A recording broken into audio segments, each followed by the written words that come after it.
Hey, what is going on? It is Crypto Bobby, and we are right now in a much needed period of respite. Thankfully, after for quite some time, really just getting your face ripped off if you've had any level of money in crypto right now.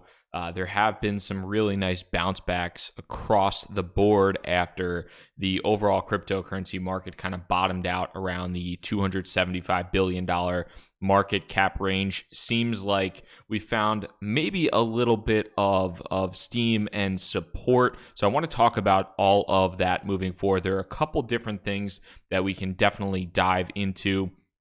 The first of which being the G20 conference. Some, I would say, fairly positive things coming out of that, really just in regards to the world not putting the kibosh on the Bitcoin and cryptocurrency party. Hasn't gotten shut down. There were no terrible death blows or anything like that. We also have everybody's favorite, the Tether printing press is back open, providing us another $300 million of funny money, monopoly money to play around with, to boost up the price of Bitcoin, whatever it might be. I'm just kind of kidding here, but yeah, for real, Tether printed another $300 million, so we'll dive into that. And then we can talk about Jack Dorsey, the CEO of Twitter and Square, talking a little bit about Bitcoin and his bullishness on Bitcoin, which I think is a pretty positive thing in the long run. So we'll pop over here. We'll get started with CoinMarketCap. And so on March 18th, so about 3 days ago or so, at least on CoinMarketCap, according to CoinMarketCap, the overall cryptocurrency market bottomed out for the time being, short-term time being, in the past week, bottomed out at about $275 billion. We have now since recovered to over $350 billion, so $75 billion recovery for the market cap of just generally speaking crypto-wise. And that has pretty much happened across the board. The majority, I would say the vast majority of assets, at least in my portfolio, and when I'm looking at the top 100 and on-chain FX and some other data points as well, the vast majority of tokens of cryptocurrencies have made somewhat of a recovery. We can pop over to on-chain FX and take a look here.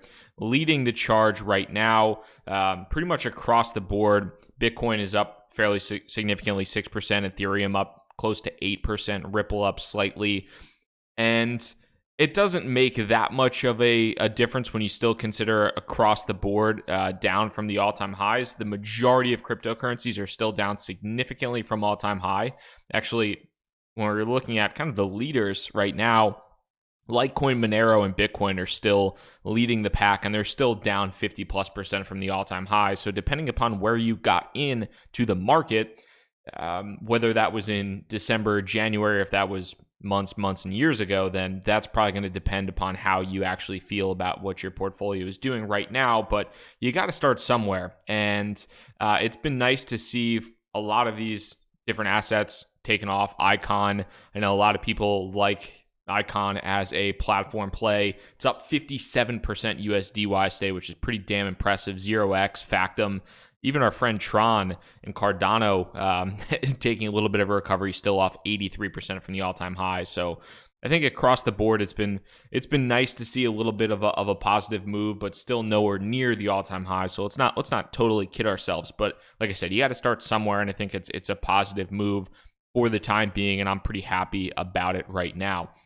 Now, a lot of what has gone on, at least in my mind, kind of as far as the reason for the bounce back is, number one, I do think we were pretty heavily oversold. I mean, there were a vast majority of cryptocurrencies that were down 60, 70, 80%, and still are down that hard.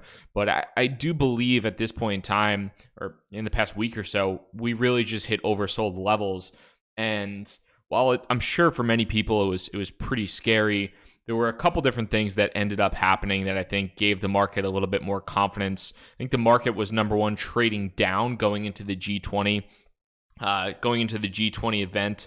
And as soon as some comments from the G20 summit came out that didn't stifle Bitcoin, or nobody at G20 necessarily said, okay, we are going to just throw a wet blanket on Bitcoin and cryptocurrencies and we're going to regulate the hell out of it and ban it. No doomsday comments came from G20. I think that really provided a leg for the market to kind of stand on again and pick up some steam, and that was definitely positive. There have been a number of different statements. I still think that the majority of people, or the majority of governments and regulators, still don't know what the hell they're doing when it comes to cryptocurrency and don't know really what they want to do. The one thing I would say too, is that regulation is definitely coming. Further regulation is coming, I think, along the lines of KYC, know your customer, AML, anti-money laundering. People are afraid of money laundering, and governments, at least, are afraid of money laundering, tax evasion. They want to get their cut if people are interacting and transacting with this stuff, as well as terrorist funding and all that type of stuff. But the one thing that I'm kind of getting the feeling of, too, is that they don't necessarily want to get left out of the party. Like when it comes to China basically outright banned cryptocurrency trading for the most part, and a lot of that business has gone elsewhere.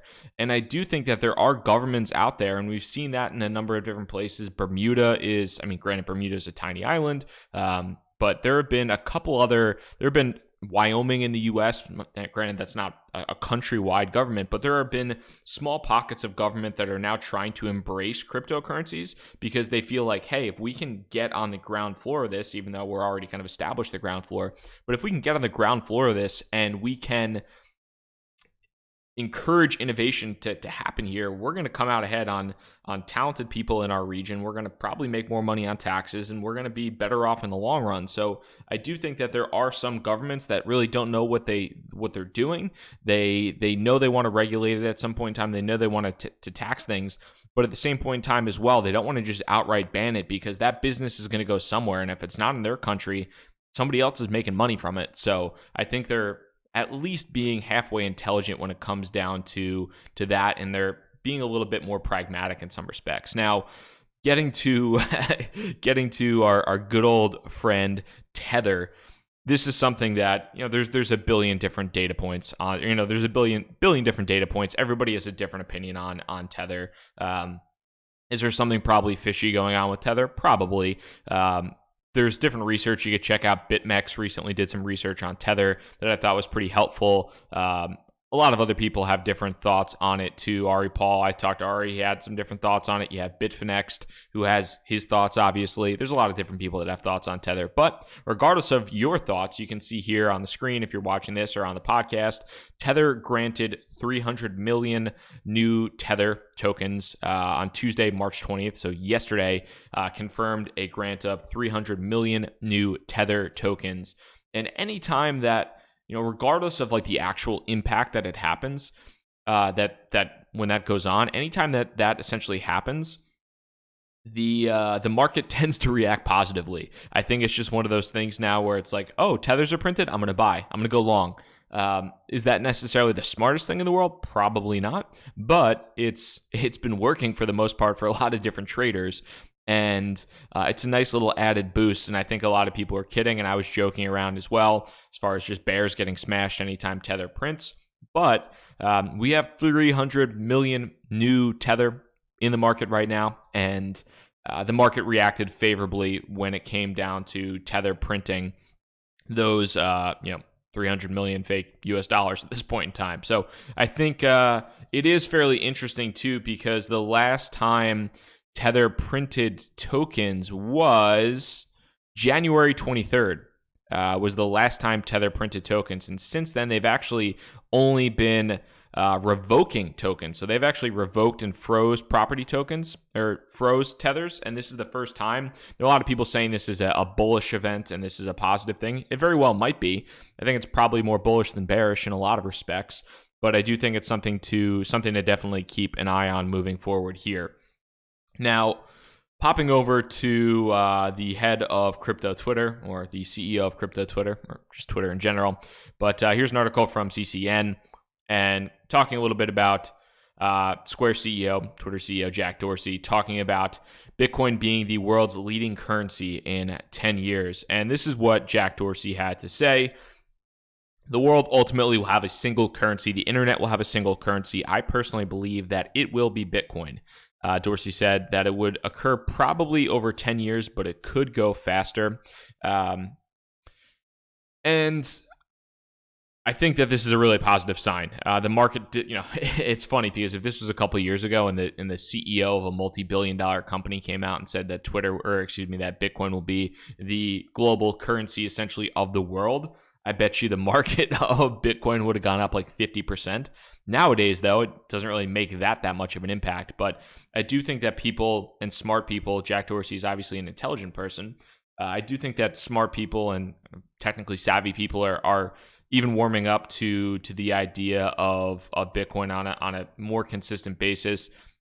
This isn't the first piece of positive content and positive news from Jack Dorsey, though. I mean, he, as the CEO of Square, they have the Cash App. The Cash App has added Bitcoin-related functionality to it, and they've been a leader in that. So there have been a number of different things that Jack Dorsey has done in the past and is continuing to innovate on in the future, where he has a vested interest, I believe personally, in Bitcoin's success. But I think this is overall a positive thing. And even Cheddar, which is a kind of like basically a CNBC for millennials, I guess you would say. It's like a live streaming on Twitter and a bunch of other stuff. But Cheddar said, I guess it's safe to say, they tweeted this out, I guess it's safe to say Jack is pretty bullish on the future of Bitcoin, and he simply responded yes. So again, I think it's positive. The more intellectual capital and the more powerful people in the world that are actually supporting this, I think the better it's going to be. And also from a regulatory perspective, if somebody like a Jack Dorsey or if anybody like that out there is able to speak further about Bitcoin, I do think that is a positive thing in the long run. And somebody like Jack, who has access to some of the most powerful people in the world that can advocate for this type of technology and how it can shape the future, I do think that is a really positive thing. Now, one of the last things that I want to talk about too is, I mean, this is something that was published yesterday, and a lot of people took this as a joke, and they're like, "Oh, wow, this is stupid." But I actually think it's pretty interesting. Number one, and it's also, I think, a positive thing moving forward. Number two, so CryptoKitties. You probably remember CryptoKitties. It came out in November when the bull market was just pretty much going nuts. It instantly captured the attention of a vast majority of people in the cryptocurrency space. I personally did not buy CryptoKitty. I didn't care about it as far as using it, because I would rather just buy ETH, Bitcoin, and trade and try and make more Bitcoin, ETH, whatever. But there were a lot of people that took a vested interest in it. It was if you're not familiar, it was like a collectible game. You use Ethereum, and you buy these digital cats, essentially using smart contracts. So there was actually a company behind CryptoKitties, and the company behind CryptoKitties just got $12 million in funding. And a lot of headlines like, the Beanie Babies of the crypto Beanie Babies just got $12 million in funding, call the top, blah, blah, blah. But I think there's a couple different things you want to think about this. Number one, it goes to show that, the team behind it, This is Andreessen Horowitz. This is Union Square Ventures. I mean, these are not stupid VCs. These are not dumb people. And then in addition to Andreessen Horowitz and Union Square Ventures, you have Fred Ersham, the founder of CoinBase. You have Naval Ravikant, founder of AngelList, Mark Pincus, Bill Tai, a lot of pretty impressive people on the list of investors here. But one thing that I think that this goes to show is, in some cases, the power of smart contracts and what developing a smart contract and kind of understanding a lot of the nuances behind it can do. And I do think that this is a positive sign for not necessarily just Ethereum. I mean, I think in some cases this is an interesting bet on Ethereum kind of technology in the long run, but I think platforms in general, because this, to me, seems like one of the initial bets on a company that has advanced smart contract knowledge and has really proven their ability to garner over 1 million users on basically a pretty simple smart contract platform. So I don't necessarily view this as like an investment in CryptoKitties themselves, as like, hey, CryptoKitties is going to be the next profitable business, and we're going to IPO this or ICO this at a X $100 million valuation. I think this is a bet on the talent behind CryptoKitties and the people that and I've helped CryptoKitties grow, which is, I think it's a pretty cool thing. And while a lot of people are joking about it, I don't think it's, I think it's a positive thing for the industry. So I'm excited about that. I'll finish off with this too. I mean, as things move forward, the one thing that I will say is I didn't really make any moves in the past week when it came down to trading, to investing. And there were certain points in time where it really, really sucked. But I didn't see any fundamental differences in the industry at all. I didn't see any crazy things that went on. There was nothing news-wise that came out. I'm not a massive short-term, medium-term trader. I try to find fundamentals, and I try to, in some cases, buy and hold. I didn't see anything fundamentally speaking that really encouraged me to sell and to try and buy back and lower to move to all cash. In some cases, would that have been the best option? Yes, absolutely. But long-term speaking right now, I feel like I'm pretty happy that I ended up just kind of holding through it.